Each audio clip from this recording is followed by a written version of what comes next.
আমরা ঘুমের মধ্যে নানা ধরনের স্বপ্ন দেখে থাকি, আর সেই স্বপ্নের অর্থও হয় ভিন্ন ভিন্ন।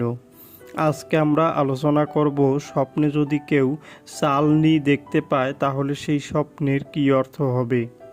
আগেই বলে রাখি, স্বপ্নের অর্থ বয়স ও নারী পুরুষ ভেদে ভিন্ন ভিন্ন হতে পারে।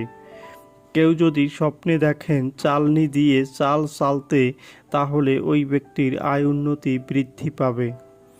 যদি কোনো ব্যক্তি স্বপ্নে দেখেন চালনি তৈরি করতে, তাহলে ওই ব্যক্তি কোনো বিপদমুক্ত হবে এমনটা বোঝায়। যদি কোনো ব্যক্তি স্বপ্নে দেখেন চালনি বিক্রি করতে, তাহলে ওই ব্যক্তির কোনো কাজের সন্ধান পাবে এমনটা বোঝায়। যদি কোনো ব্যক্তি স্বপ্নে দেখেন চালনি দিয়ে সরিষা চালতে, তাহলে ওই ব্যক্তির সাথে কারো ভালো সম্পর্ক হবে এমনটা বোঝায়। যদি কোনো ব্যক্তি স্বপ্নে দেখেন চালনি দিয়ে গম চালতে, তাহলে ওই ব্যক্তি কোথায় ভ্রমণ করবে এমনটা বোঝায়। যদি কোনো ব্যক্তি স্বপ্নে ভাঙা চালনি দেখে, তাহলে ওই ব্যক্তি কোনো ঝামেলায় পড়বে এমনটা বোঝায়।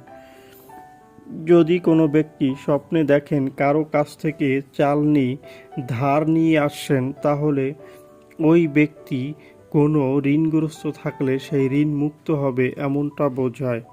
যারা যারা আমাদের ভিডিওটি দেখেছেন তাদেরকে অসংখ্য ধন্যবাদ। সবার কাছে অনুরোধ থাকবে, আমাদের চ্যানেলে নতুন হলে আমাদের চ্যানেলটি সাবস্ক্রাইব করে আমাদের পাশে থাকার জন্য।